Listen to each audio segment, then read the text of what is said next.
join me in the pledge of allegiance. Yeah. I pledge allegiance to the flag of the United States of America and to the republic for which it stands, one nation, under God, indivisible, with liberty and justice for all. Is there anyone that would like privilege of the floor? Yeah, this is you. More than your 3 minutes, too, by the way, so. Dave Emery, I'm on the zoning board. I brought this in. This was the presentation that came in from her. This is about their parking expansion. I guess I'll just pass it around and you can look at the issues that we're facing is they're coming in with reasonable requests in a way, but this has been kind of shut off because of the form-based code. Every property, I would say, almost all properties, I should say, in that district now is pre-existing non-conforming, which means in their case, they want to do something that would be in the character of the neighborhood, but it's completely out of code. And again, because it's the form-based code, it makes it substantial. It makes it,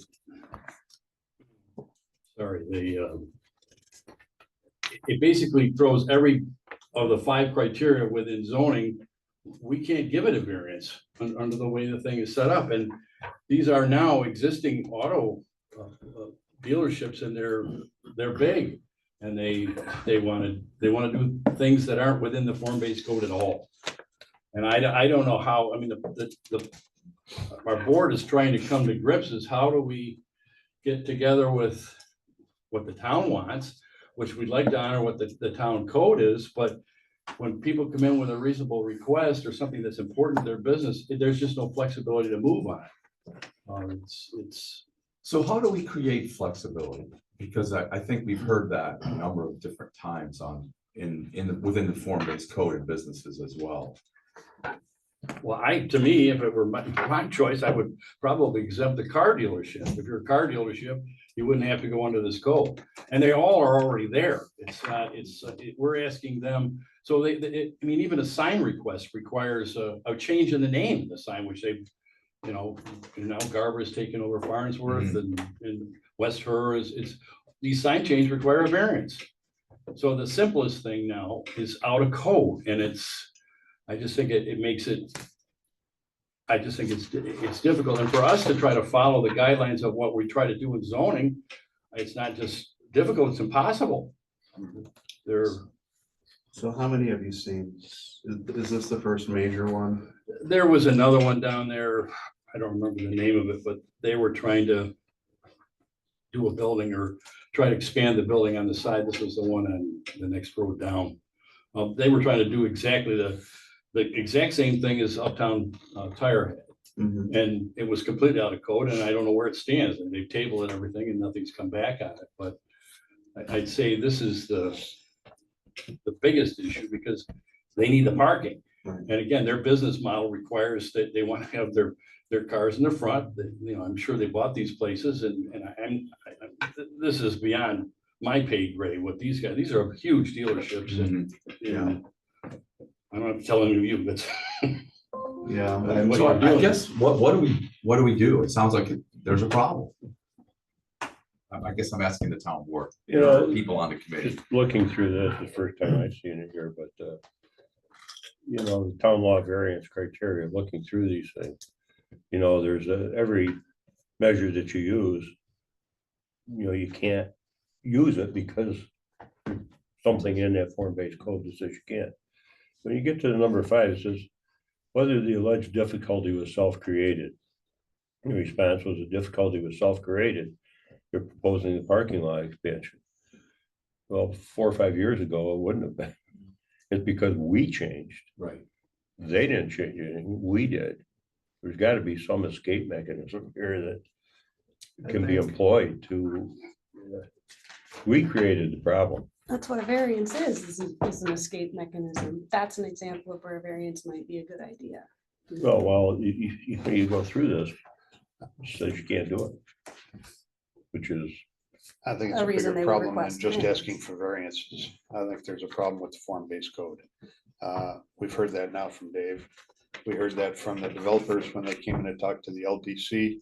And I think we need to, and probably at this committee level, take a look at the form-based code and go through it and decide whether it's really relative anymore or whether it's irrelevant.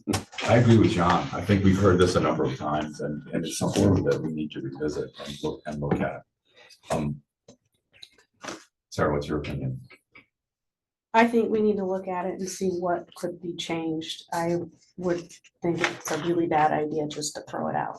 Agreement, I agree. But we need to look at it because Yeah. it doesn't sound like we're business friendly. And we'd like to be business friendly, especially in that area. We're trying to drive all that into that area. I think the bigger question is, as a town board, you need to decide what you want that area to look like. And you did decide what you wanted that area to look like, which is why you have a form-based code. If you all are in agreement, or most of you are in agreement, that you don't want that anymore and you want it to stay looking the way it is, then toss it out. But it'll never get better. It'll always be like the code that was there before was 150-foot setbacks. You will end up with an island of parking lots to stay there, just like you have today. If you don't want that, you need to change the code, which is why you did it. So I would say, what are the pieces that make absolutely no sense to you? One idea was exempt the car dealerships. Well, if you exempt them completely, they will never look different. They will always look the way they look today. If that's what you want, but you need to think about the reason form-based code is what it is. It's about look. It's about how you want it to look when you're driving through the area, walking through the area, whatever. So just keep that in mind But when how you're do we thinking about change, what's wrong with it. how do we change what's there? They're pre-existing non-conforming. So as long as Randy Farnsworth maintains that there, it's always gonna look like that. Unless he wants to expand his building, and then he's gonna be asked to start building into the current code. I think, when you, form-based code is good for communities that are just developing, i.e. the villages in Florida. There are a lot of communities in Florida, and that's probably the more recently developed state in our country, but down in Florida, they have form-based code and it exists and works in areas that are not yet developed. When we have a corridor like 332, where 60 or 75% of it is already developed, it's pretty difficult to go in and say, this is what I want it to look like. Yeah, and in a utopia, you could create that look, but when you've got 70% of the businesses that are non-conforming already, is 30% of that future development looking like it does in form-based code really going to make a difference on how 332 looks? Good point. It's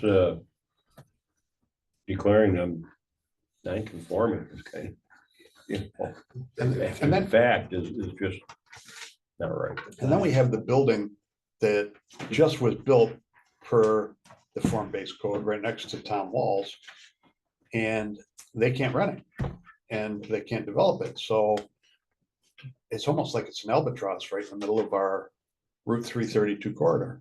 Just a quick note to that one is now fully leased out. Then So- I would expect that they would be there this morning working on it. Getting He- it finished, huh? Emailed me. He was supposed to drop off his plans last week. His family had an emergency, so he's out of the state. But Too Tall Trainer is moving from the Tom Walls Plaza into the more southern location. Mhm. He's got a restaurant going into, was it the middle? The north end. And then he has a law firm that is planning on going into the middle. They're not signed yet, but that's who he's looking at. So you got two of the spaces out of the three. Let's hope. Part of the reason for the form-based code creation too was the impact that this has on the sub area behind it, right? The whole reason for the form-based code was to make this a more walkable community, a more multimodal, accessible community, a place where somebody could live where you don't necessarily have two cars, which I think supports the projects that we have going into that area. So a lot of form-based code is about encouraging smaller lot sizes. One of the things that they're asking for, is talking about sidewalks within parking lots. There's no reason that an existing car dealership couldn't have a sidewalk within a parking lot. That's, I mean, that's a simple fix. Some of them are simple, some of them are more difficult, like if the building's more than 100 feet back from the road, that's something that's a problematic issue if with a pre-existing building. However, I see no reason to expand an existing problem. Like, why would we add more parking in front of the buildings when that's exactly what we don't want to do? So, and I think the model for car dealerships is changing dramatically right now, so. I was, and I think Chuck was involved when, I'm trying to think, who was the consultant that? Bergman. That did it, yeah. They're now Colliers, but yeah, Bergman. There's one perhaps simple solution would be to change the boundaries of the form-based code. In other words, exclude the car dealers that are on the main drag. But that would, Retain, right, it would be contrary to the whole design of changing the look of uptown Canandaigua. But I also point out that these car dealers continually park their fleet on the lawns with signs on them and so on. They're not good neighbors. They knock down or kill all the trees that might have disguised a little bit the cars, the car displays. Yeah, they're necessary for our economy, but there's a middle ground of accommodating them and still furthering the uptown vision. I know Do we we all talk, really want the entryway to Canandaigua to be West Henrietta Road? And, you know, I gotta say that the car dealers have not cooperated in beautifying, you know. well, Dave, you took a walk and Yeah, oh, yeah, they're all, I agree, but I don't know how we change that. Are we gonna try to change that over the next 40 years? And I don't think we as a board can say what their business model looks like. If they need space in front and that's their business model, I mean, they would either have to move out and go somewhere that allows that or change. who owns, does the IDA own, what's the tech center that's immediately north of there? They're their own thing. No. Infotonics. They're their own thing, the IDA. The Kusnas. The IDA doesn't own that. But there's so much vacant land there. Give all the car dealers and that would be car sale city and you get them off the main drag. That's not gonna happen, Tom, you know that. Yeah. I mean, that's, I hate to think of the millions of dollars involved. Yeah, so with, Well, that's unused industrial Yes. space, Yes. commercial space. I think- Other communities, and you talked about, you go down south, these planned communities, you don't have car dealers. You gotta hunt to find them, whether they're a Walmart or a car dealer or whatever. They do a good job of disguising retail areas. well, the first word you used there, planned community. Yeah. This wasn't a planned community. It's grown the way it's grown over the years and it Look is what it is. Look what So, we've got. We got a junior West Henrietta Road. while they're there, they contribute a lot to the sales tax income for our town and for other communities here. I mean, I don't think you're gonna change them at all. We have to find a way to accommodate. You don't give everything maybe, but there's gotta be a way to accommodate. One of the big things about form-based code, I remember, was mixed use. That you have a similar look, but you could have residential and commercial in the same building on the same floor. You know, that was one of the desires of it, as you were pointing out, Adeline. So there has to be a way to accommodate these guys. You know, maybe they don't get everything they want, but we don't deny them what they absolutely need. I think this discussion points out that we need to revisit that and figure it out and give you guys some direction on what to do, because you're really caught in the middle on this deal. So I think the next step would be to put that on the agenda for next month. I noticed that it's been on the agenda for a couple of I years. requested it. So I think we'll move that right up to the top and try to get some direction. Could I just make one other comment? Sure. When we were, one of the issues as far as variances, could this be accomplished in another manner? And Chris Nadler brought up the fact, maybe you could, they own property behind, maybe you could move your, this is what they're trying to do, is get their new cars out by the road where people can see them. And they want them all together so people can go through and say this, and that's how they sell. And then they want to walk in the building. I mean, these guys are pretty good at this business apparently, because I think they own, I mean, the consolidation in this industry is stagnant. But I mean, he pretty much blew that out of the way. We can't do that. This isn't what we do. We can't have our cars and then expect people are gonna take the time to go out there in the back. And that's just another issue with the variance. Is there another?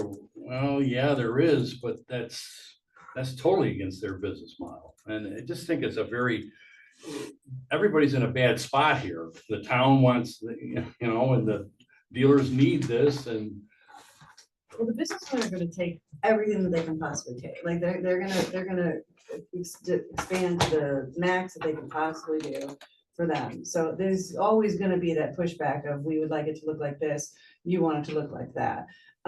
But I would say, I mean, one area in particular that we might wanna look at is, they are obviously pre-existing non-conforming, allowed to just continue their business as is.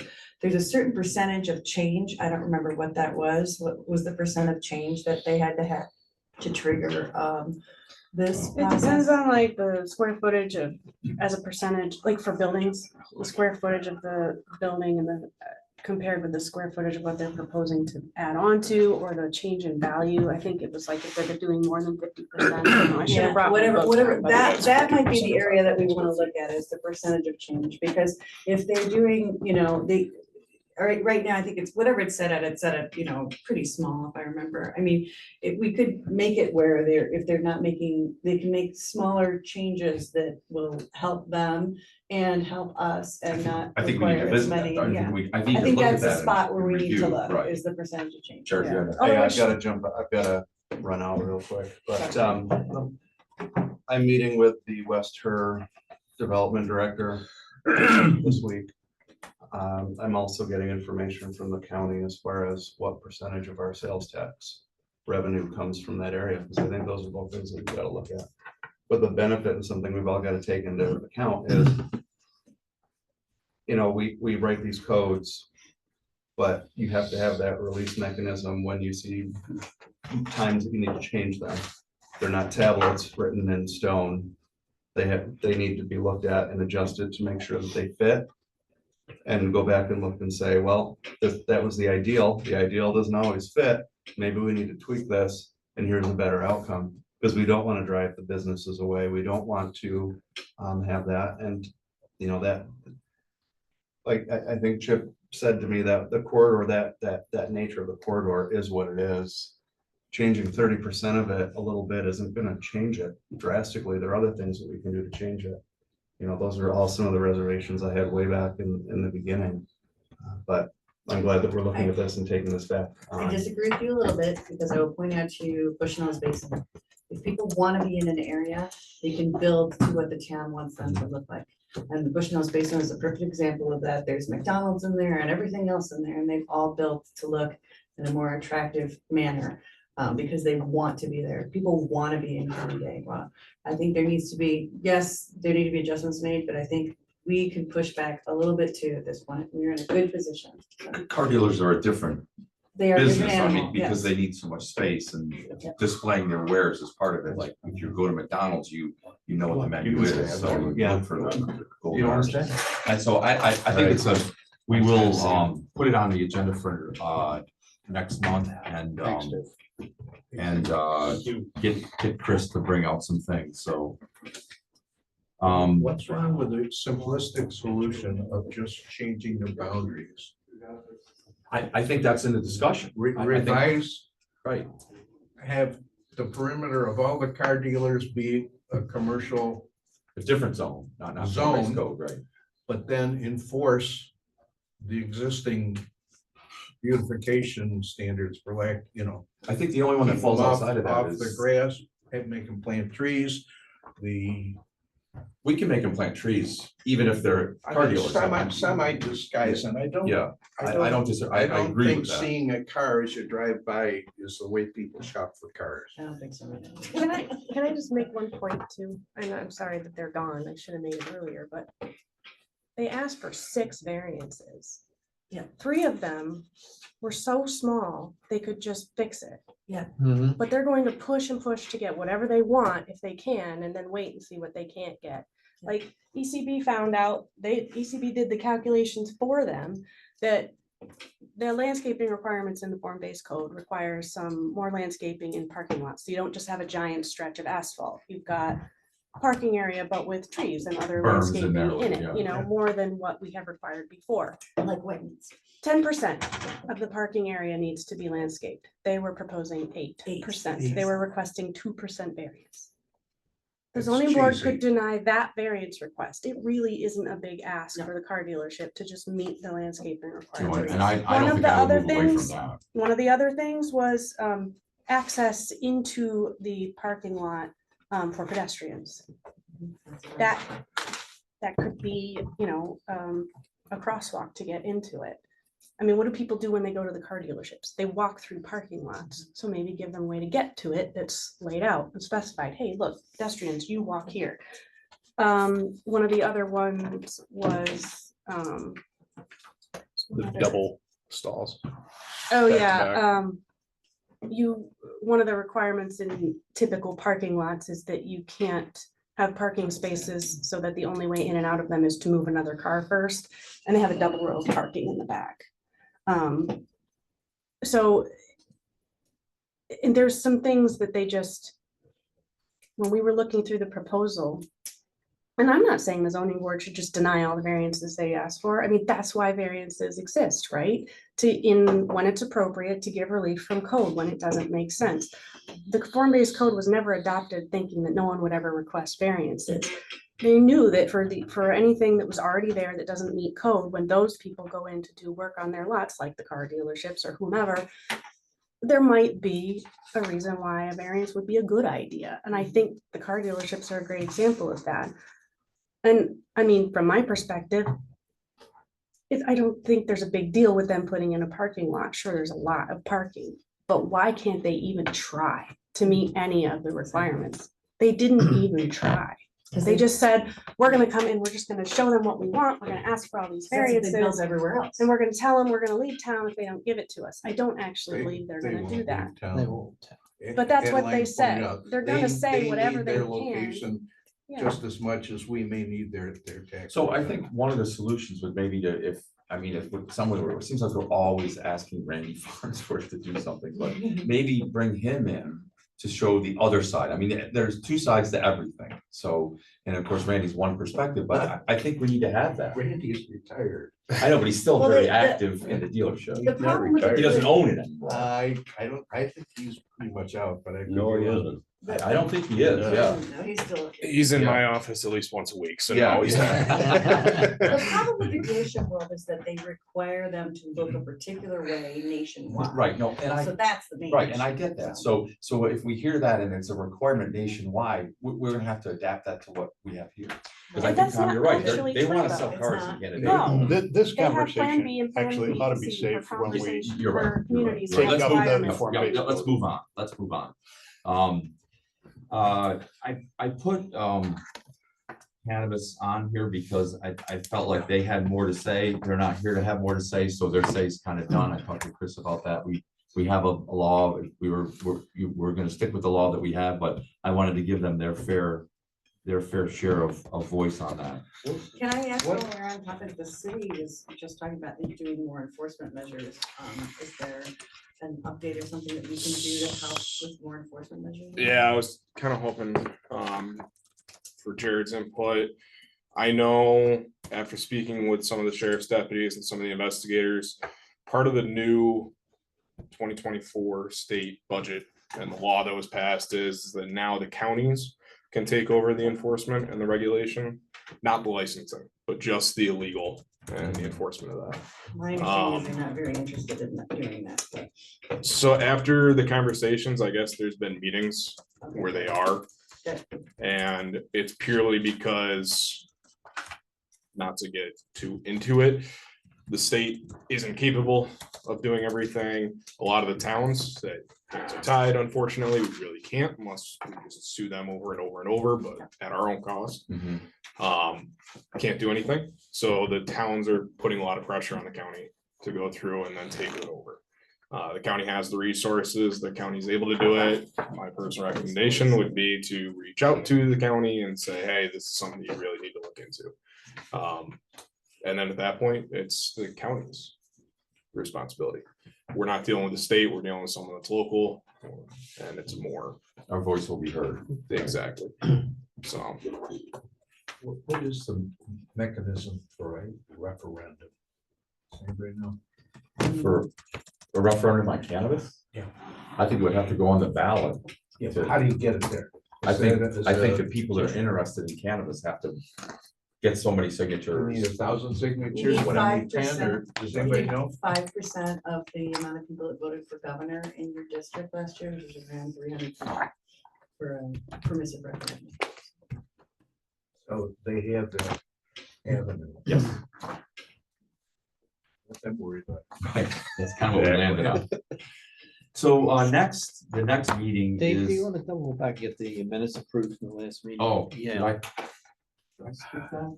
yeah. Oh, I'm September sorry about that. Yeah, meeting did everyone date. get a chance to look? I'll, at the I'll make minutes? that motion, Thank but you. I have one correction, Kim. It's on page 3, and because I saw the word planning board, I read it with interest. The planning board sends more time. I think it spends. Oh, okay. Okay. And the other thing is, I think on any issue that we make a motion and second and vote on, that should be reflected in the minutes. I wasn't sure how we left the IZ, the incentive zoning last time. I think the vote was to leave the RLD in the In the district. incentive zone, Yeah. right. And I don't know if we took a vote on that or it was just a consensus, but if there is a motion, second, and a vote, Kim, if you could reflect that Okay, in the minutes. sure. I got that sense about incentive zoning as well, that was maybe pushed on the town board. Right, Right. but I can't remember if it was just okay, we all agree, or was somebody making a motion and I think somebody made a motion. Okay, We voted then on it, yeah, should be here. Thanks for going back on. that. yeah, sorry about that. That's right. And the So- September meeting. Pardon me? The September meeting date. Yeah, I know, I was just getting to that Okay. one, but point out that we didn't approve the minutes. So all in favor of the minutes as presented with the corrections that were advised? Aye. I do point out on page 4, we're talking about the cannabis law, opt-in, yes, 1 yes, 4 no. That was kind of a quasi vote, but Straw, that was a town Yeah, board that straw was a poll vote, right, consensus. yeah. That was, yeah. No, yes, but the incentive zoning was a motion that was brought forward and the committee voted on it. Yep. So we have a conflict with Labor Day on the next ordinance committee meeting, so I think the options would be either 9/3, a Tuesday, or move it to the, whatever that is, the second The Monday, 9th. 9/9. I had it on the 9th already as a question mark, but we do have a town board meeting that night. I'm not available on the 3rd, but I'm not available on either. the 4th. The 9th sounds good to me. The 9th, then it is the 9th then, so if we'll just move that meeting right to the 9th then. Same time, 9 AM. Mhm. So construction codes, the 43-page document that we worked on. Yeah. Um, So long story short of it, this was supposed to be done the last code revision, which was 2020. So this should have been adopted November of 2019. It wasn't. I don't know the reasoning back then. Purely, this is at its most basic form, a model law that's been tweaked to remain consistent with what we have. Every time there is a code revision, we have to adopt a new local law to include all the new codes, all the new changes, anything of that sort. Biggest changes with this one opposed to our current law is, you'll see the red lines I printed out. Sorry, I'm still trying to figure out how to email those out. Sarah's gonna help me with it because I don't know how. sorry, should be another one somewhere. I was trying to figure out what was different. Basically, the long and short of it, the only things added in were operating permits. Currently, right now, our current local law just says, yeah, we'll issue operating permits. It doesn't specifically say what. So for instance, mobile food preparation vehicles or food trucks are required by code to have operating permits, but underneath our town code right now, because of the date that it was adopted, we don't. So for Ononda and Outhouse, we've just been doing fire safety inspections, going out every single Wednesday Right. and checking out the food trucks to make sure that the town is safe. But we're not actually issuing permits to operate those. You're just looking at fire issues, for them, Yeah. right? So you just need to step that up. Yep. to This what- way, we'll, basically what we do is operating permits, those are issued once every single year. We'll go through and issue them. We get stickers for everyone, say, hey, here you go, here's your permit. You're good for 1 calendar year from today. Operate within the town. That's it. We So just the- check out the the fire food safety. trucks that are in outhouse, they're not permitted. There's no town permits. for them. Currently, there's no Just town permits. Whatever. What, did they get a health? Yep. Department? Yeah, so part of the operating permit is we have to make sure they have current health department for Ontario County is through the state. But we don't So- do that. We don't do that now because we don't require it. That's why we've been going out Right. every Wednesday For fire checks. for fire We checks. kind of harass them when we. invite We them down the court, and then we 100% kind of do. harass them, I- like, No, "Hey!" they're used to doing that. They do that. They other are. years. The first week I went out, they're like, yeah, we're good. And then the second week, they're like, again. And then the Okay, fourth here's week, the they're thing. like, all right, hi, Mike. Yep, Yeah. everything's still the same. Nothing's changed. Yeah. I'm like, yeah. But because we don't have a permit to issue them, we had to do it every single time they operated. So this way we'll go through and clear that up. Yeah, that's good. The other major changes, So we don't, there's no operating permit, so there's no fee collected nope, by the town. We just incur expense. correct. Right. Maybe we should have, We need know, to change, city- pardon me? city does, I mean, City. it's very expensive. Everywhere else does. Usually for food trucks, they're only about $75 to $100. Unless we wanted to do the licensing, like the city of Canandaigua, city of Geneva, where we tell you where you can go and Yeah. that just, it opens up Pandora's box, especially for a town as large as we are. I wouldn't recommend that personally. I would just say the operating permits, make sure it's safe, regulated, and we know who is actually operating with the town. So they get their actual initial permits from wherever their town is that they come from, correct? So that's where they get. But their- they don't have to. They don't have Operates to. candidate. They don't have to. Right. So this all changed and I opened up our food truck 2018. The state put out an emergency order after some incidents down south. And it's all based off of injuries, fatalities, but you have to get a permit anywhere that you operate. Okay. So if you wanted to own a food truck out of, say, Farmington, never operate in Farmington, you don't need one. If you wanted to use that food truck though in the city, you need one for the city. City does not cover you for the town. and So it's vice almost versa. like a peddler's permit in a way. They have to get wherever they're Exactly. going, they have to get it. for. Yep. So if you walk into these food trucks, it's like, you know, a toolbox with how many stickers they have on there from city of Rochester, Monroe County, town of Barrington, everywhere.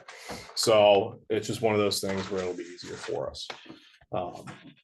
And then we just outline the other operating permits that we already have. We've already had them all. It's really the only major change from the last code cycle was mobile food preparation. So. Do we do any sort of enforcement if there's a food truck event or something somewhere? And I mean, other than the ones that we create ourselves. Well, so Then, far there hasn't right, been. There have not yeah. been it. Yep, and right now we really can't because the way that this is set up, our current code, because they're not in violation of it. So it's. What about like the cannabis truck that got set up? Like what, I mean, how did we handle that? I have That was- no idea. Tom, wasn't that by you, the cannabis truck? It wasn't a truck, it was a festival. People brought their wares and their tables and their tents. You know, there were probably 15 vendors. All right. Something like that would Private need an property, operating permit. obviously. It was on the upper part of the Westlake Road, just before it hits Seneca Point Road, and the That field. north side, Yeah. the field. That Peter German's field. Well, it was above where Peter used to live, across from Carson's. So something like that probably would need an operating permit. Any outdoor event greater than 1,000 persons expected requires an operating permit. So they're in violation. They're in without a permit. violation because they're selling cannabis too. So even like our music nights, we go through and we do the paperwork just to Okay. cover the town's liability Right, right. aspect that we don't think we're gonna get 1,000 people, but in case we do, we're at least covered. We know Yeah, who's in yeah. charge of the event, and should something happen, there's plans in place. Well, this will just correct all that. so Yep, that we're- it'll correct it. Biggest other changes, believe it or not, we're in violation every single day that Kyle or I issue a building permit. Because our current statute does not allow us to electronically issue or review permits. DOS, Department of State, doesn't care right now. I've already reached out to them, I think like 3 weeks after I started. But this will, again, fix that. It brings us into compliance. Exactly. Everything else is pretty much the same. The only other biggest change is work hours within the town. We have it in our site design criteria. This just kind of brings it to a forefront of enforceable action. Currently, it's in section 92-4J. Sorry. Daily work hours on all projects located within.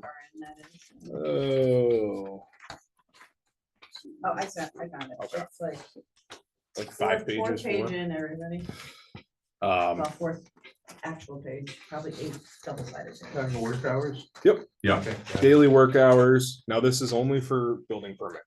This does not, landscape work, any of that does not apply. This is strictly Jackhammers. if you need a building permit. So, for instance, our highway work isn't covered because they don't need a building permit. RG&E, same thing.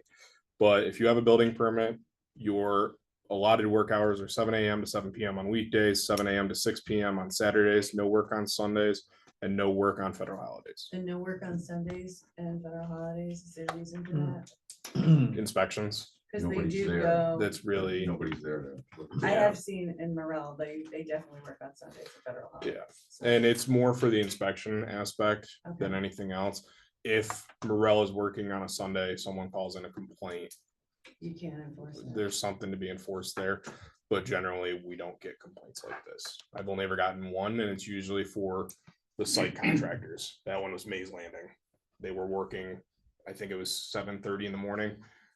Someone thought they were in the city. Cities is 8:30, I think, start time. So And town board members that ask. The so jackhammer on Sunday. the main thing behind this is more for the inspection aspect. I'm more than willing to go out on a Saturday. Sundays are a little bit of a different story. Okay, I was just But, wondering yeah. if there was, if that would be a big change for them or not. Nope. 'Cause I know, there is definitely some Sunday work that happens. Yeah, no.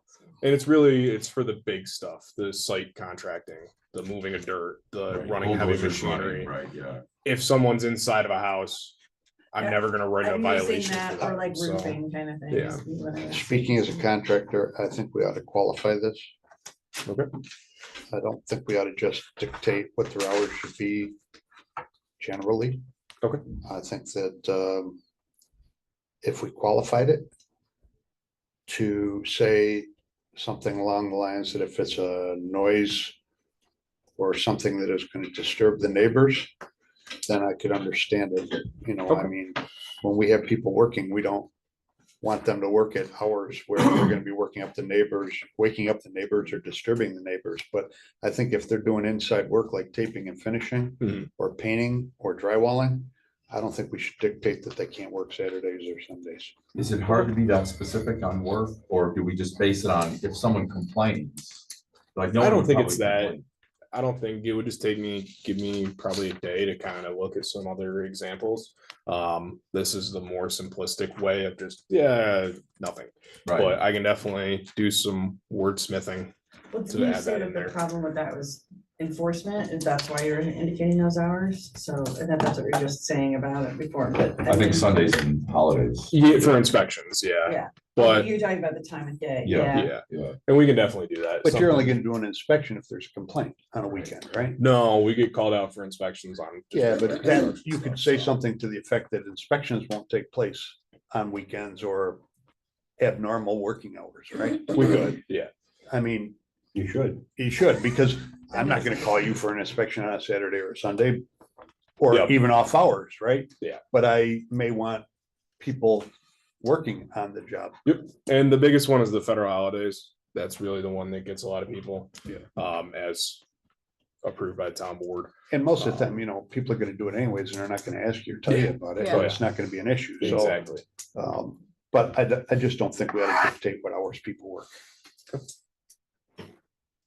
So you say take out 1 and 2. Unless you and- qualify and it. Indicate the Yep, days. yeah, and that's so what I can add is something along the lines of daily hours of work for exterior projects or site development projects even Yeah. located within the town of Canandaigua. So that way that takes care of the big ones. You heavy equipment operating or something like Yeah, that. you definitely don't want jackhammers running Yeah. at 5 o'clock in the morning. for sure. So Well, that's definitely something. Did you also clarify that it's subject to projects that I don't even require like them there at permits? 7 a.m. Just by it being in this section. Okay. Is required for that. So if someone calls for they're mowing their lawn, well, that's not a building permit or a construction permit, so it doesn't fall. Digging up under the it. driveway or something. Yeah. So, I mean, I think we want to get this Okay. to the town board as, I mean, is it possible to get it for the next meeting or Yeah, August 100%. 26th. August? Because I think it's important, some of those things are very important that, Yeah. that we gotta look at. food Of course. truck wise and stuff. you Yep. know. The only other one that I wanted to mention, because it's gonna throw everyone off, is that we do have to have a full section, and this is what added a lot of it, on parking garages. We don't have any parking garages in the town right now. We may in the future, looking at some other projects that would qualify, but right now we don't, but state says we gotta have it there. So we have an entire, Commercial. That'd be both. Or Oh. residential? yes. Yep. So there's an entire section in here devoted to conditions of parking garages, inspection timelines, all of that. That's just verbatim straight from the model law that we have to have. If you could just So. put, just promote a building that is basically a Hammocks building in the first floor. is parking garage. Yeah. So, And that's a commercial. I know, so this apartments. and It's a residential.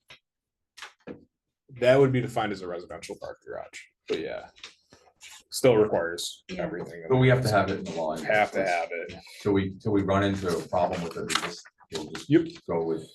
The only other thing that Chris and I would like committee and town board attention to is the penalties, the enforcement penalties. Currently, it's $250, no more than $250. Is that at the end? That's at the very, very end. Second 2 pages in. Fees 9218. Excuse me, sorry, 9215.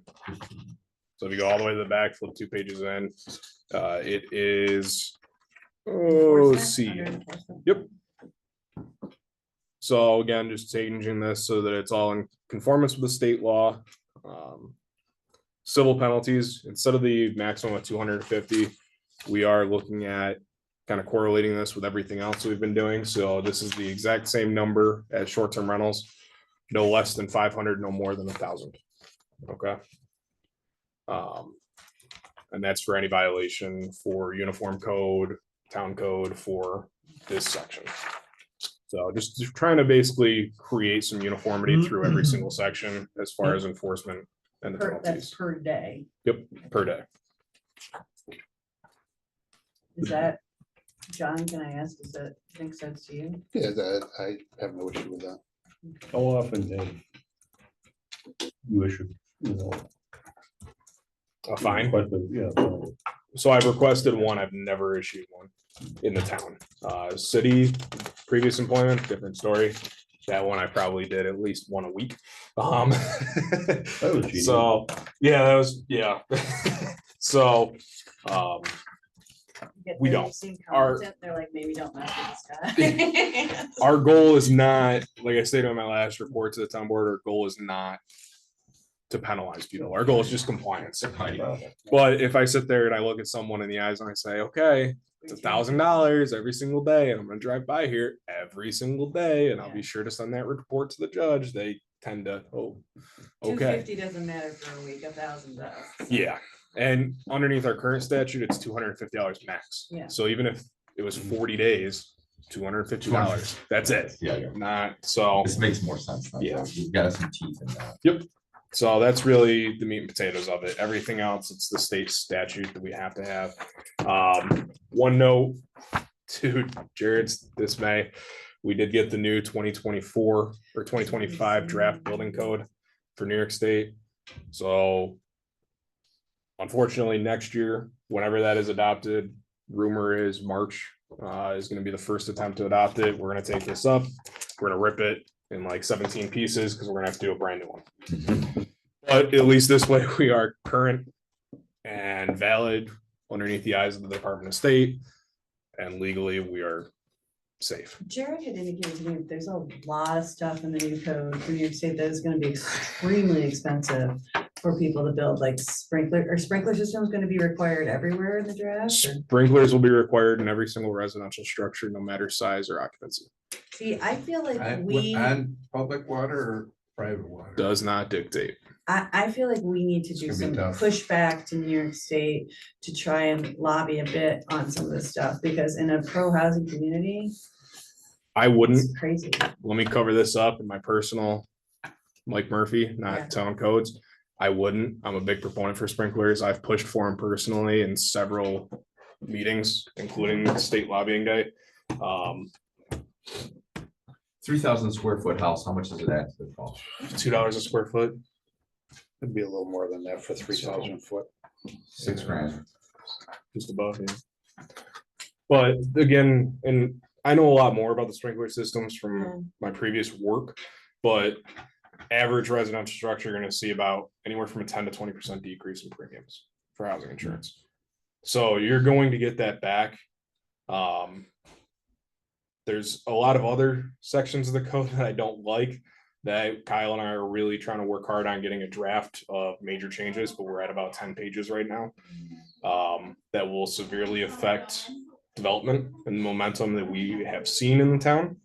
I don't think sprinklers are like Okay. the end all be all. Well, other issues then, I feel like we could push back. Yeah, I mean, the natural gas ban is 100%. Yeah, that's- By 2026, or by December 31st, 2025, no building will be allowed to apply for a building permit with fossil fuel connections.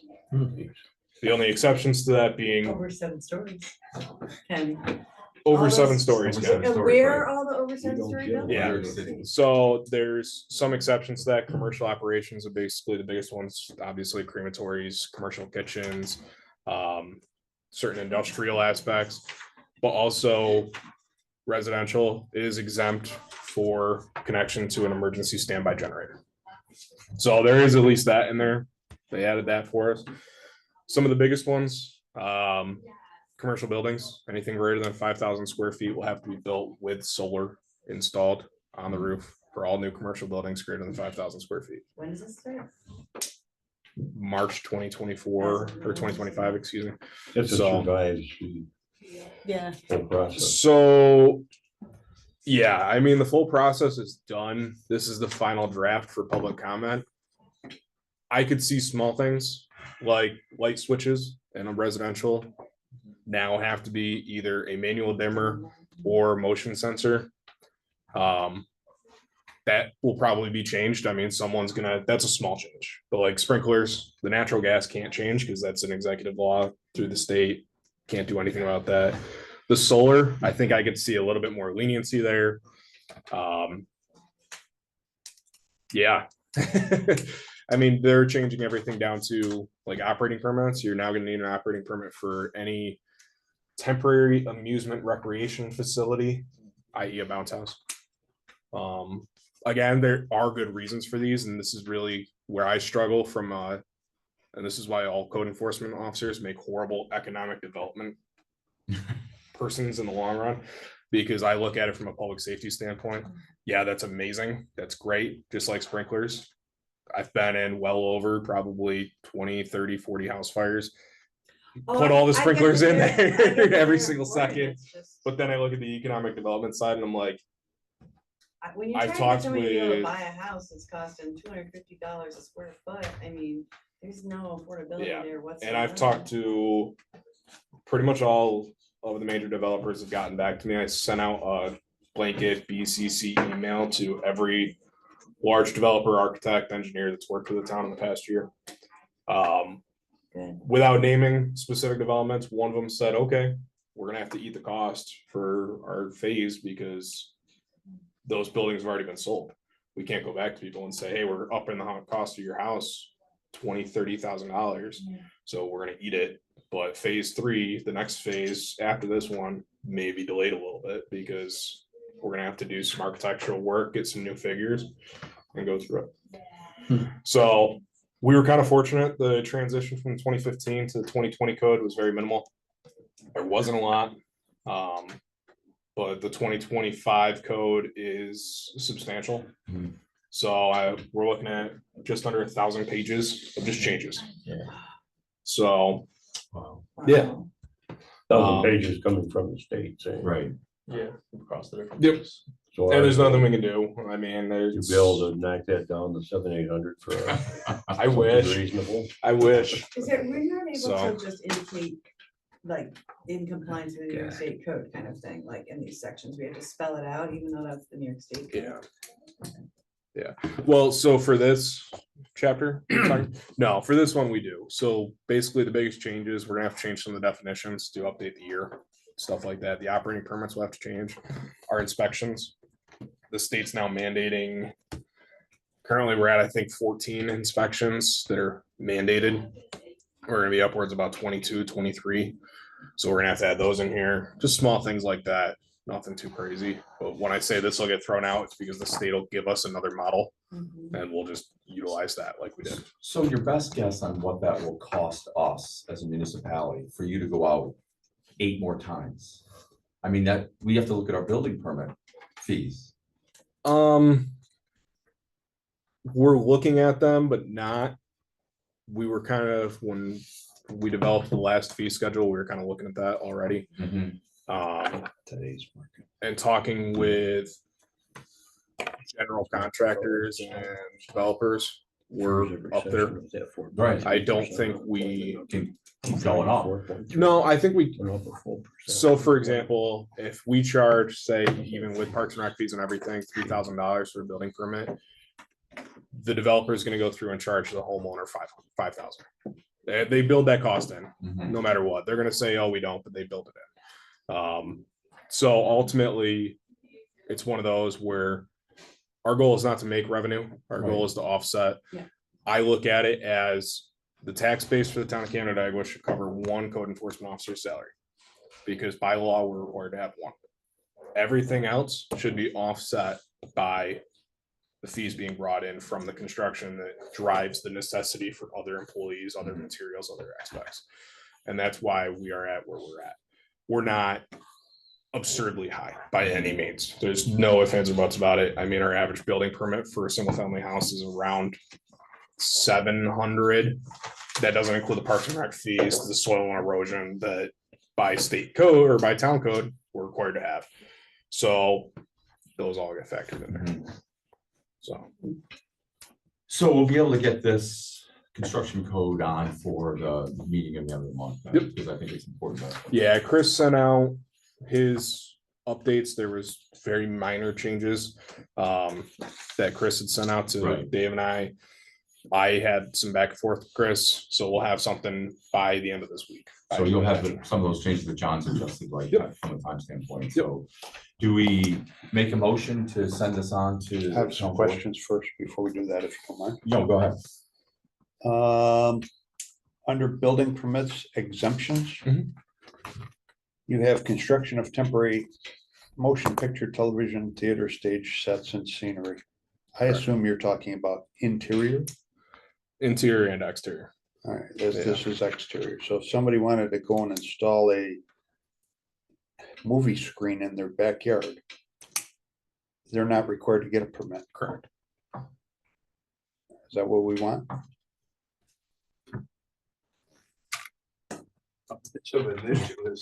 Hang a sheet. I don't think see anybody doing it, but No, it's What really if, meant what if for, somebody built a drive-in movie theater? What would they do? so that would not be, Commercial, right? yeah, that's not temporary. Yeah. This is those inflatables That's that go temporary. up. The main reason for this, believe it or not, is we've seen a lot of municipalities, including our own, do this with Movie these night. movie nights in the Right. parks. This exempts them. It used to say only interior forever underneath the model law for New York State, and then they pulled that out because of that reason. Okay, So okay. Number 5, you say window awnings supported by an exterior wall. What about window awnings supported, self-supporting window awnings? Most awnings that people are gonna install are self-supporting anyways. by self-supporting window awnings, what do you mean? So they make electric awnings, they just extend out Where are they mounted to? the walls. That would be supported by the wall. I think so. Yeah, as long as it's mounted to Attached- the wall. Attached to the wall. Okay. Yeah, Um, that meets the criteria for supported by the exterior okay, wall. good. Number 8. Mhm. Where's the list? That is UL. That's the big one, UL listed. Okay, Basically, it's authorized for sale within the United States. so then should we just say UL listed? I wouldn't, because there are other ones. Okay, I just off the top of my head right now can't think of them. okay. Number.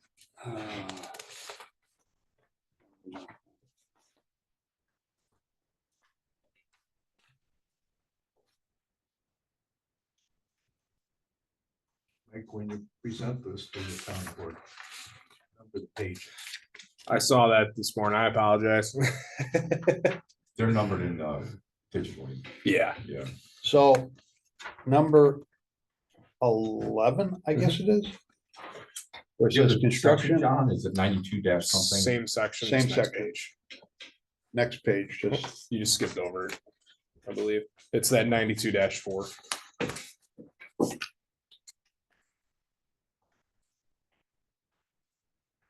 this is under building permits still. And it says. Construction and installation of one-story detached structures. If it's 50 square feet, they don't have to get a permit for it. Correct. If it's 100 square feet, they have to. Correct. State model is 110 square feet. I believe I kept it the same with what we currently have. I don't want to speak for previous iterations, but I believe the reason for it is that it's more of a zoning permit than a construction permit. There are requirements, but if it's greater than 50 square feet, then you're dealing with setback issues. You're dealing with RLD issues with these temporary structures that are going, and it's more of a zoning permit at that point. So anything over 50 square feet, Mhm. a person has to get a permit for it. Correct. So that's basically like a storage shed. Yeah. Yeah. Correct. Do we differentiate whether they've got a foundation or not? There are a lot of these things that slide around.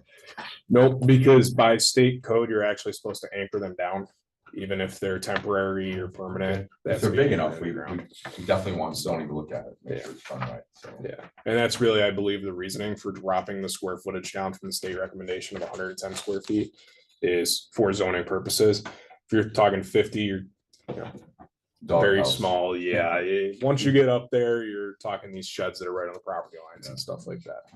How does that work with like playground structures? Those are exempt by number 1. Underneath, installation of swings and other playground equipment associated with 1 or 2 family dwelling or multiple single family dwelling units, townhouses. So they can be like any size. Yeah, so again, that's the state. If someone was to complain saying, yeah, it's not within the setback, it does fall underneath an accessory structure for a town code, we would, but hopefully people don't complain about it, children's swing set, Right, so hopefully. Some of them are a little more Hopefully. than just a swing set. that they are, yeah, so. That's all I have with my very quick review of this. Good, so we'll get something to the town board. So we, And I'll have the changes as requested done by Friday.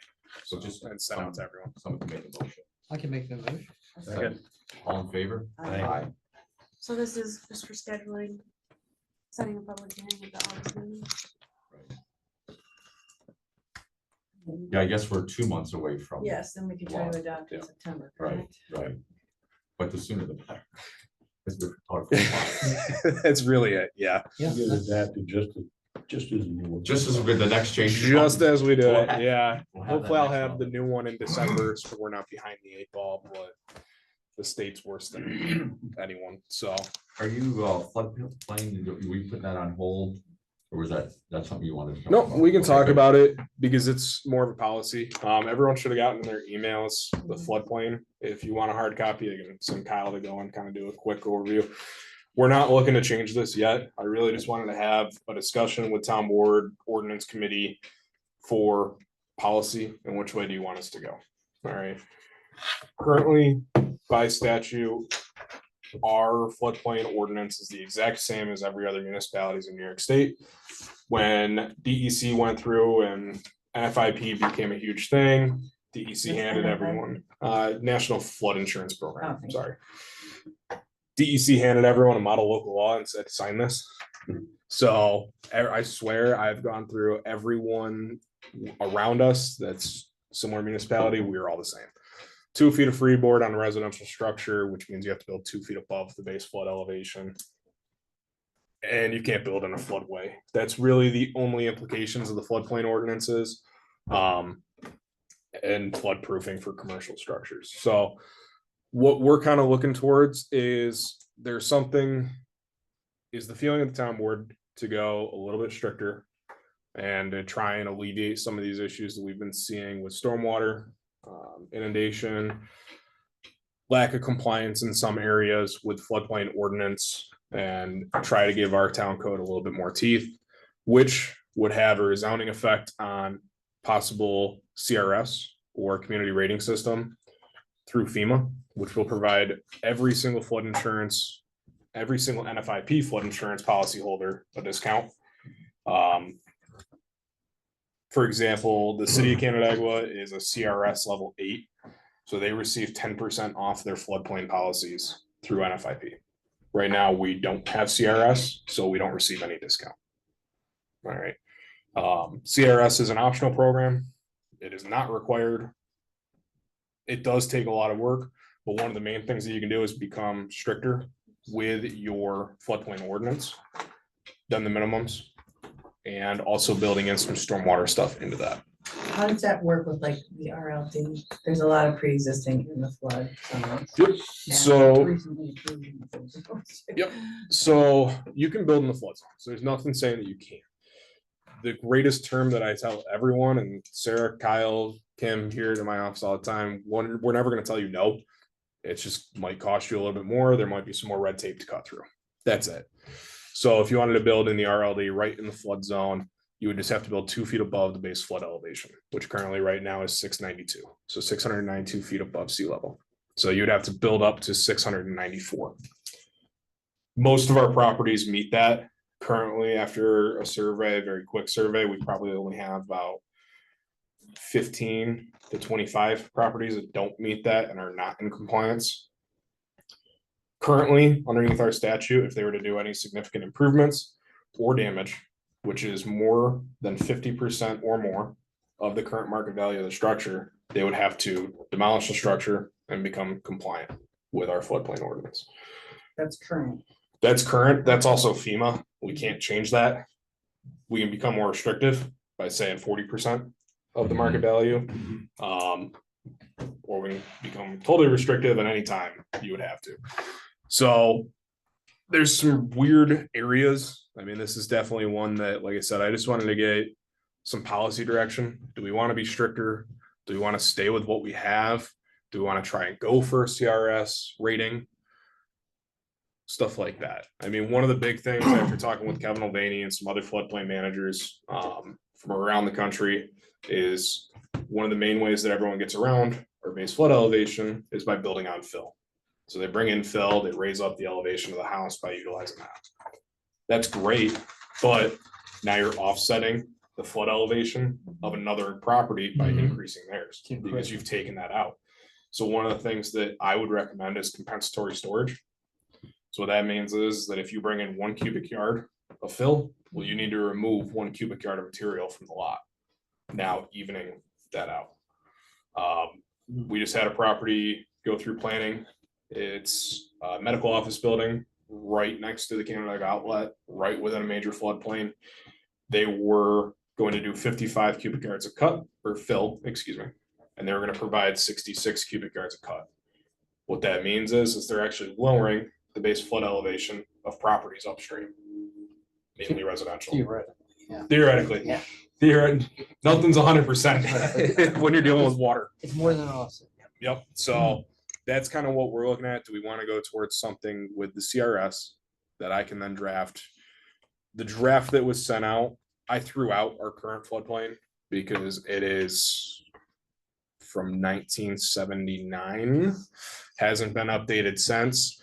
And to be brutally honest with you, it didn't take any from New York State. I went to my floodplain training in Maryland for a week, did some amazing networking, met some amazing professionals, and I pulled together stuff from all of theirs. So what would you recommend? I mean, this is obviously something you know a lot more than the rest of us do. I think obviously if we can get to that CRS level to give our residents a savings, that would be a good idea. But what's your recommendation? I would recommend going for it. The cost would just be time. We have that ability. With our off seasons, it would mean more eyes on the town in the sense that there is no leniency. I mean, there shouldn't ever be leniency, but it would be 100% changing some of the policy and procedures for planning, zoning, and And building. will this have a potential effect on water quality for the lake as It well? would It sounds that way. Have a right? tremendous. Right, so amount. I mean, that's almost a no-brainer to Yep. do that from that Yeah. standpoint. One of the big things that I would recommend is, and I put it in the local law draft, very rough draft, is similar to our septic law, where you need an inspection at time of property sale, parcel sale. We can do that with floodplain. Say every time that you sell a parcel, you need an inspection, because we have such a backlog of properties that we don't have elevations on, we don't have mapping, we don't have characteristics that would allow us to go ahead and become compliant with that. One municipality in New Jersey, they do that, they charge $20. It's just, hey, yeah, we understand we're not breaking even, we're not even close to breaking even. It's your gas money to get out there. basically. Exactly, but you're also providing that service to that incoming property owner to say, hey, you're in a floodplain. You Here are the know, problems. here's some problems, or you're 100% perfect. Right. Go for a Loma, so you don't need floodplain insurance.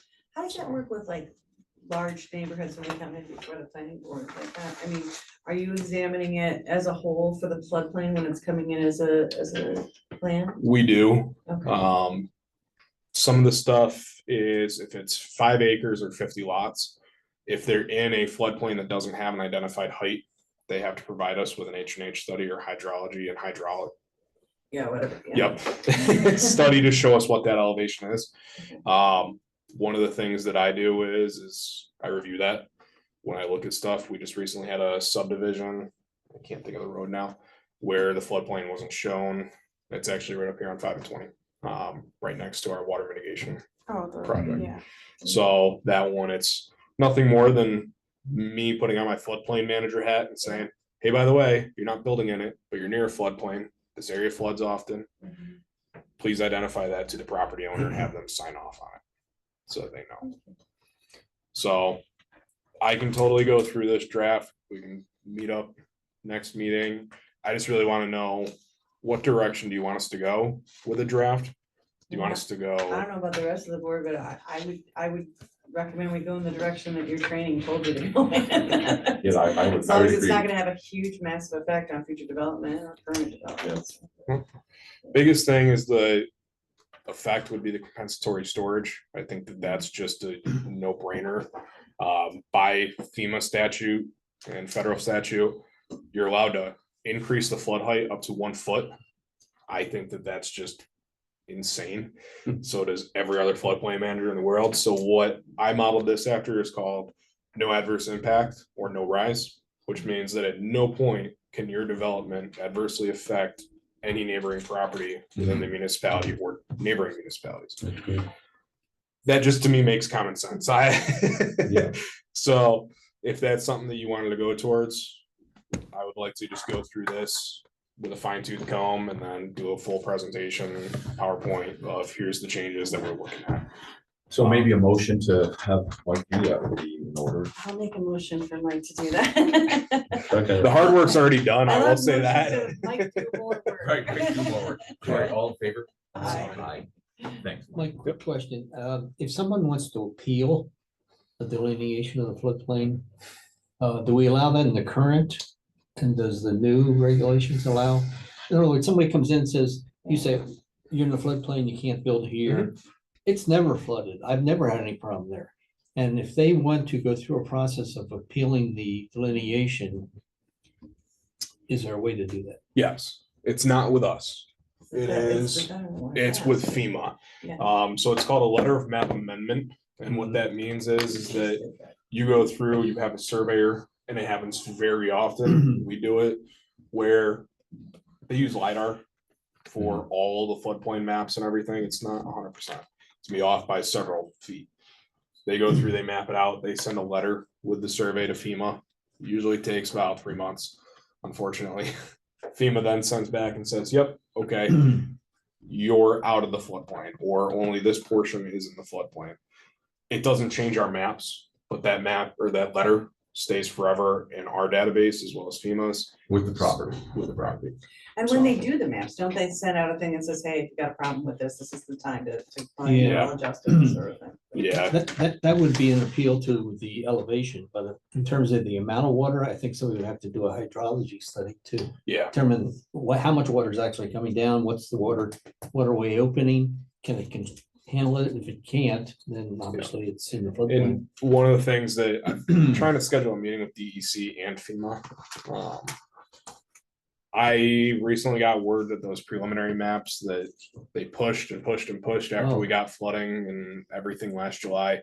And I was told, yeah, they'll be out finished in 2024. Last estimate I was told is we will be lucky, and this was straight from DEC, to see those maps become effective by 2026. So one of the things that I'm trying to reach out and get approval from DEC for is that we will become a community that uses the best available data. Mhm. And we will justify what that is. Now, the best available means the most restrictive, and that would include the preliminary maps. So we just look at every piece of data available and we go off the most restrictive.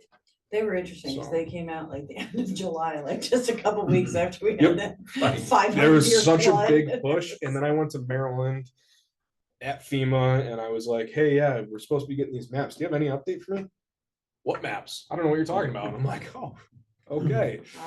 So fun times. Free up and We're wait. good. Yep. So Sounds good.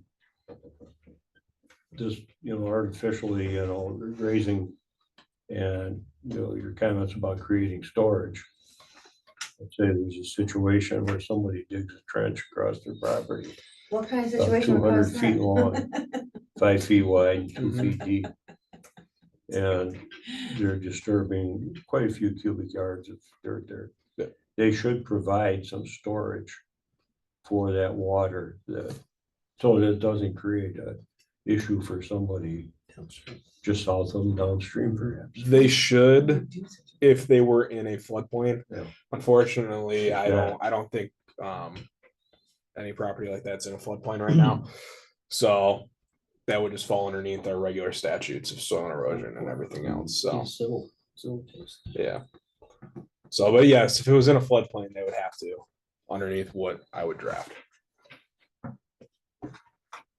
Good. The bisected right of ways. Yeah, I don't even understand what this is. Is this the Gorham code on here? Is this you, Ken? Yes. 25%, you want to make a change? No, the 25 was quorums. It Quorum. would be whatever is our underlying lot coverage. Because it's different in different places.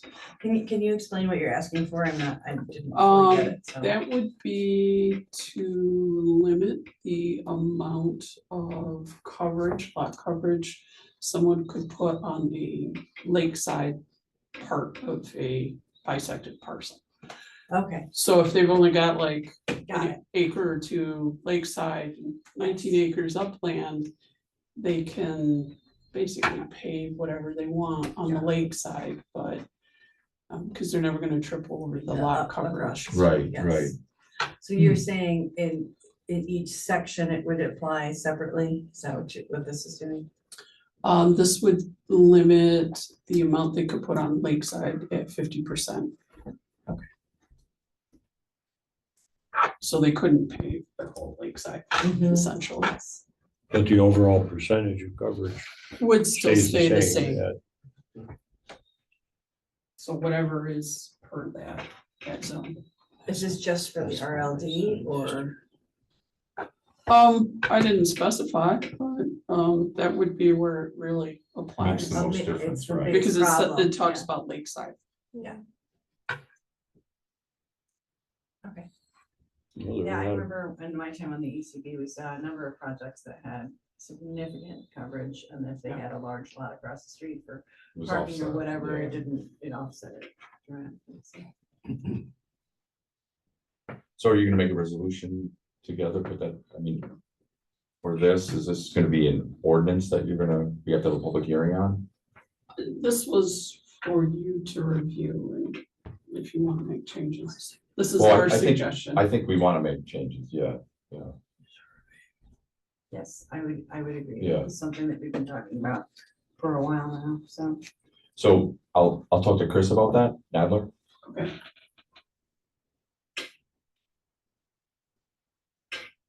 Yeah, it was kind of a hole that we've had a particular application that really identified that. There's been a number of them over the years. Yeah. Chuck, any thoughts on that? No, I'm just reading what Kim applied. No, it happens frequently. You're right.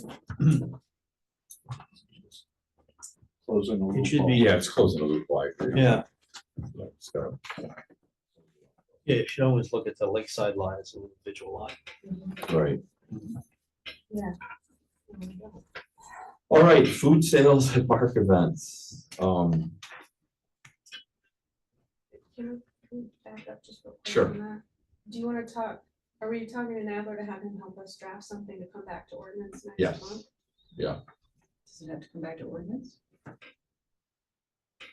Yeah, it should. Back, make sure, and then Yeah. pass it on. Yeah. Yeah, I think we're 2 months down the road on that. So we'd have to have a public hearing on that as well. So we're 3 months down the road on that. So, Yeah, you want to change 2 months. right. So food sales at park events is one of the topics. Adeline, you mentioned that currently food sales at park events are not part of our law. We have a law against that.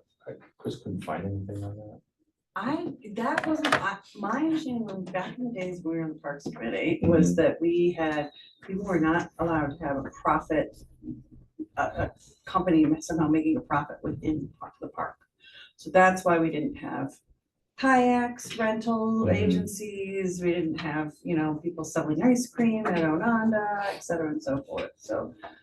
And that was my understanding, that we had that as a parks reg, not as a necessarily town-wide thing. but- He couldn't find anything to that effect, so I mean, I think we're in compliance with that now, selling food in the park, which was my concern, because we're doing it. Yes, And we want to be in compliance, but he couldn't find anything, so we'll just let it go as it is then, and mostly being about getting them permitted would be nice. The other thing that was brought up, was special use permit for wine or beer sales at these events, like, concerts or movie night or anything like that. So we currently have this for, Ononda. It would just be throwing that to Outhouse as well. So what do people feel about that? You don't get a special use permit.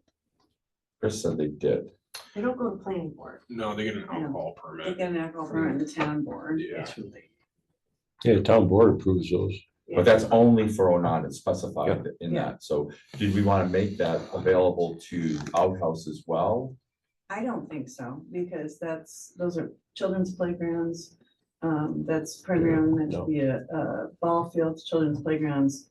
I don't think that's Ononda was because people were using it for weddings and, large scale events. I mean, I don't know if that's the right place to have alcohol sales. So It would change, you know, what type of people would rent the facilities, but I don't like the concept of, we could always deny the permit. yeah. I mean, you could always say, no, we don't want that. I just know that I attend all these concerts and people keep asking me like, why don't you have this available? Why don't you have this available? So, I mean, why don't we have it available? If we have it in our thing that, or whatever, we need a permit for that, we can not approve the permit if we don't want to. No, I agree, you could have a small event Right. at outhouse where it might be appropriate to have a permit. Why Is this not? for the sale of? Yes, it would be for, just like the food, Do like you buy a people- hamburger Do and, people BYOB, do they bring their own? no. I mean, I've attended, well, actually, yes, but it's not legal, but you do see, I mean, you don't see people openly with a glass of wine or beer or anything like that, but you see How people do you, with, yeah, Mhm. cups. Two So- bottles of rum. So why not fall into compliance with what it is? Mhm. And, you know, it's somebody else's insurance, it's somebody else's liquor license, it's somebody else's everything. At the last concert event, one of the local, brewers was there and said, why don't, you know, I have the facility to do this. I'm like, well, we don't have really any mechanism to allow you to do this. So it would just be changing from just Ononda to Ononda and outhouse. I think that could change the style of the park, like I mean, the intended use of that park from my perspective is children's golf fields, playing in playground situations on both sides of the road.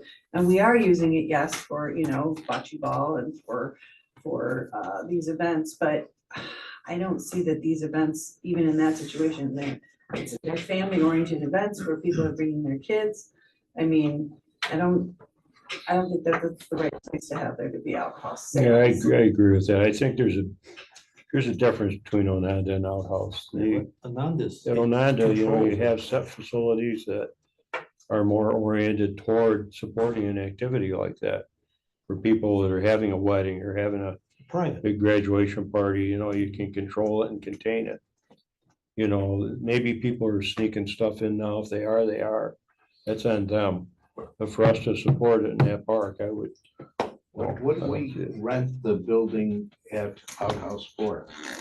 Isn't it for? I'm not thinking about, Small events? yes, I mean, if people Baby want to, showers and, you know, like birthday parties, such.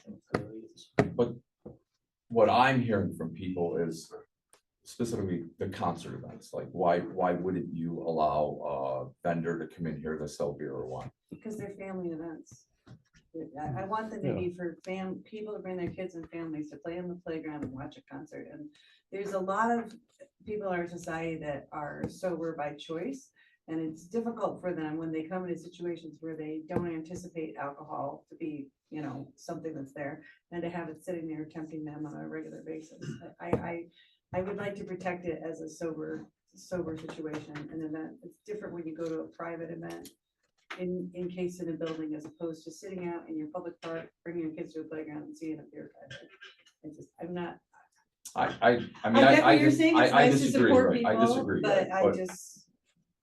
I think, you know, if you can't get by for 2-3 hours without having a drink, You got a problem. and I drink, so I I'm do not too. no stranger to it at all, but.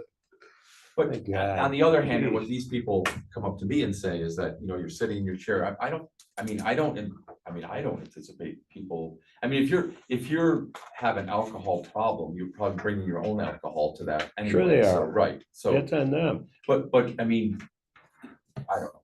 I'm for doing it, for allowing it, so I guess that's just because I hear from people when I attend the event. Well, I just say, well, we're not gonna do it, period. What's next? I mean, I don't, you know, I mean, it's not, you know. Yeah, right, so it seems like there's no appetite for that then. I mean, John hasn't said anything. I don't know how Jared feels about it, but I used to sell wine as my job, and I don't see that as a place that I wanna. You know, I'm sitting here thinking the scary part is that tragedy that happened in Rochester with Baker Park. Yeah. I don't know what instigated it, but I mean, that's the kind of things that Maplewood, yeah. you Maplewood, set yeah. off, something like that. And it's just, alcohol, no, I'm not sure alcohol was involved in that. No, but I'm it was not sure Something either. different altogether. yeah, yeah, I know, but it's just public park, a lot of people. Oh, yeah, add a little alcohol. to it. Recipe for a problem. Yeah, you just increasing the chances. But we've never had a problem in Oneonta, right? Yeah, no, but they're licensed people inside of a building, you know, like those, Yeah. it's different when it's It's inside a contained. building. You're going, you know, it's in Gorham or it's in Crouch, you know, and it's inside a building, and you actually have someone with a license of training, and when you get tips training and talk to you about how to serve alcohol, recognizing drunkenness, things like that. But I think a vendor would have all those things. They would have all the training, they would have a I mean, liquor they- license. they- But you're, that's different but you're than a trying to food truck, control so- that over how many acre park, Yeah. whereas in Ononda, it's a building. It's there. You can't wander, well, you're not supposed to wander around with whatever you're drinking. And so like it- the outhouse west There's a pavilion difference. is wide open and literally connected to the playground. Yeah, okay, thank you. We're almost done. So I'm done. Well, doesn't I sound like get that's. it, I get it, but I don't get it there. Do you know what I mean? So, it's- My opinion is, I don't think we ought to be serving or allowing alcohol to be served in public facilities, period. If someone rents a pavilion at Ononda and they want to bring someone in to cater a particular event, so be it. But That's what they're doing now. but the public sale of spirits in public places is something the town should not get in the business of. There's certainly no aptitude for that. It's a good try though. I just, Good discussion. I'll forward on people's emails and let them complain. Yeah, others and I will, instead. you know what, I've been trying to get to my events, I plan to come to the August 14th one, so, It should be I'm fun. happy to meet some folks. So the next meeting is 9/9. Stuff. 9 at 9. 9/9 at 9. 9 at 9, at yeah. So Gonna on be a the, 9-minute meeting too. so on. 90. It'd be a So zero on at the the end. agenda, we're gonna look at some form-based code stuff, floodplain, and then lot coverage. Is there anything else people would like to see? That chapter 88 that I sent you, just a little bit late, the unsafe structures. Oh, yeah, Just to yeah. update that. Again, it's state model, should be quick. So there's one that we keep discussing again and again and again and again, that we haven't changed it, which is the residential minimum square footage. I don't know why you can't just start something with that. We just would literally need a number. I mean, that's, but we either need a You mean number finish or something. just agree to eliminate it. Exactly. So we need a number or to eliminate it, but we've had hours of discussions about it and we haven't had, you know, a decision on it, and I don't know what we're Well, I'd like missing to, or waiting I'd like to for. kick that can down the road for next meeting, because I think form-based code is gonna occupy quite a bit of time. It could very well. So, the others, I think floodplain and lot coverage will be pretty simple. Unsafe structure will be pretty simple, but I think form-based code will occupy a little bit of discussion. Is there, for that minimum square footage, is there an information that we need to make that decision on the size that we can ask any of these fabulous humans to help us with? What are we, why are we waiting to figure out that number? We don't know what an average size house is, is it because we don't know anything from New York State? Is there something that we can ask any of these folks to look up to help us make that number decision? I think on zoning, there really isn't anything. On building. Adeline, what are we talking about there? The minimum house size, remember we talked. I don't about- understand why that isn't resolved by now. That's what I'm also. saying, that's exactly what I'm saying, we've talked about it like 10 times. And we haven't come up with a number or an answer, and it's just been floating. State code dictates based off of size, what they believe to be a safe structure. I mean. And what's your minimum house There, size? there isn't, it's based off of 1, 2, 3, 4, 5 people. I mean, that's really, there's tiny homes, there's. So it's basically certain figuring out, things. do we want to allow tiny homes or not? Right. I And agree. that's- Or, that's- or flip the conversation. Do you want to dictate the size of someone's home? So if we remove minimum square footage, now we're talking about it. If we remove Sorry. that, that's now going to fall into to your guys' hands. Actually, it wouldn't be a zoning issue. If you remove it, we're not gonna ask them, we're not gonna So you say, can build oh, a you- 200 square foot house if you we're want. gonna say, well, you need to work with code enforcement to make sure the proposed house meets safety. But for, on the planning and zoning side, we just say, oh, you wanna build a single family home? Okay, here's the requirements for the planning board. You gotta go through the process, but we're not gonna tell you how big it has to be. Let me address it by asking a question.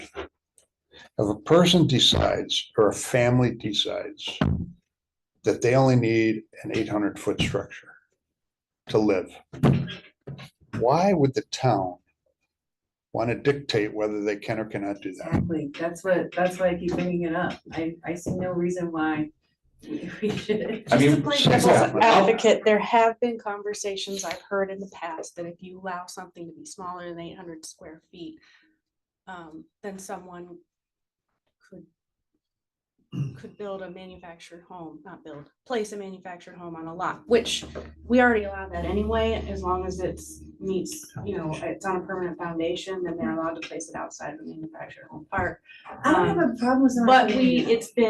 it's been, they had to basically put a double wide because it's 1,100 square feet. Yeah. If we eliminate that, and I have no problem with it at I all, don't have a problem with it. but I'm wondering if that maybe was part of the rule. I'm sure it was, but I don't Well, know. let's, if let's have somebody this has an acre of discussion. land and I'll they I'll want- put this on for next month. I totally disagree with all that, because I wouldn't want 30 800 square foot houses along a highway. I wouldn't want that. You can go over to Geneva and see that little development that they have. Yeah, but that's different, I think, Dave, because then we're talking about building a development and a planned But community. so what if you had 25 of them on the road? You're not gonna get 25 individuals that are gonna go and but- build but- 800 square foot homes. It's But kind how of, do we know? kind of a unique situation where But why does it someone will matter? want to build that small of a home. We have that situation. So let's have this discussion. Yeah. Yeah, let's have this discussion. I next- can see next- that, we have September or that situation, it's called Fort Hill Avenue in the city of Canandaigua. There's a whole line, or Circle Drive in the city of Canandaigua, whole lines of houses that are well under 900 square feet. Some of them are 600 square feet, and that's Fort Hill Avenue and Circle Drive in the city of Canandaigua. I don't have a problem with those. See, I don't think that meets, well, let's have this discussion. Well, like the next month. Yeah, property. Let's have this discussion next month. They wouldn't have it. Yeah. So just a motion to, all in favor? Aye. I